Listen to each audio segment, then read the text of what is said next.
CBI কি করতে চাইছে, কেন করতে চাইছে আমি বুঝতে পারছি না। আরজিকর মেডিকেলের দুর্নীতি মামলায় এবার এভাবেই কেন্দ্রীয় এজেন্সিকে তীব্র ভর্ৎসনা করলেন বিশেষ সিবিআই আদালতের বিচারক। অভিযুক্ত সরকারি আধিকারিক ও কর্মীদের বিরুদ্ধে বিচার প্রক্রিয়া শুরু করতে রাজ্য সরকার অনুমোদন দিলেও তা নিম্ন আদালতকে না জানানোয় তদন্তকারী অফিসারকে শোকজও করলেন বিচারক। আরজিকর মেডিকেলে দুর্নীতির মামলায় জেলে রয়েছেন সন্দীপ ঘোষ, হাউস স্টাফ ও টিএমসিপি নেতা আশিস পান্ডে সহ 5 জন। সন্দীপ ঘোষ, আশিস পান্ডে সরকারি কর্মী হওয়ায় তাদের বিরুদ্ধে বিচার প্রক্রিয়া শুরু করতে রাজ্য সরকারের অনুমোদন প্রয়োজন হয়। এই দিন শুনানি শুরুতে আশিস পান্ডের আইনজীবী জানান, সম্প্রতি রাজ্য সরকার তার মক্কেলের বিরুদ্ধে বিচার প্রক্রিয়া শুরু করতে অনুমোদন দিয়েছে।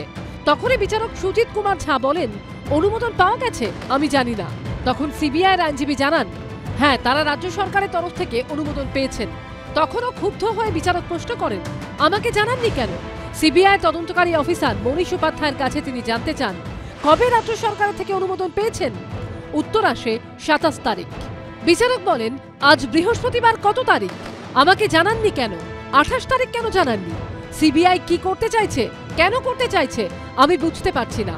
ট্রায়াল কোর্টকে এড়িয়ে হাইকোর্টকে অনুমোদনের কথা জানিয়ে দিচ্ছেন। সিবিআই তদন্তকারী অফিসার বলেন, তারা 27 তারিখ অর্থাৎ সোমবার সন্ধেবেলা রাজ্য সরকারের কাছ থেকে অনুমোদন পেয়েছেন। সেই সংক্রান্ত নথিপত্র খতিয়ে দেখছিলেন। পাল্টা বিচারক বলেন, কিছু শুনবো না।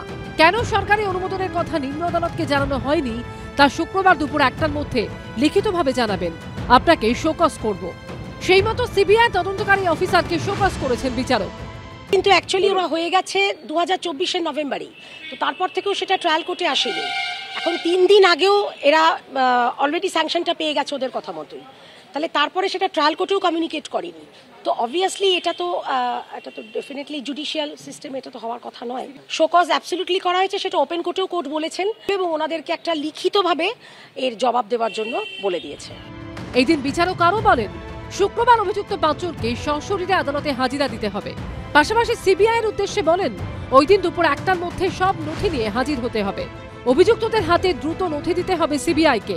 হাইকোর্ট 1 সপ্তাহের মধ্যে চার্জ গঠনের নির্দেশ দিয়েছে, আমি সেটাই করব। আর কোর্ট অর্ডার দিয়েছে যে কালকে 207-এর যাতে কমপ্লায়েন্সটা হয়, সব copy of the prosecution papers along with list of unrelied documents যাতে অ্যাকিউজদের কালকে প্রোভাইড করা হয় and they will be physically produced in court. চিকিৎসককে খুন ধর্ষণের মামলায় 90 দিনে চার্জশিট পেশ করতে না পারায় জামিন পেয়েছেন আরজিকর মেডিকেল কলেজের প্রাক্তন অধ্যক্ষ সন্দীপ ঘোষ ও টালা থানার তৎকালীন ওসি অভিজিৎ মণ্ডল। এবার নিম্ন আদালতে ফের ভর্ৎসনার মুখে পড়ল কেন্দ্রীয় এজেন্সি। প্রকাশ সিনহার রিপোর্ট, এবিপি আনন্দ, কলকাতা।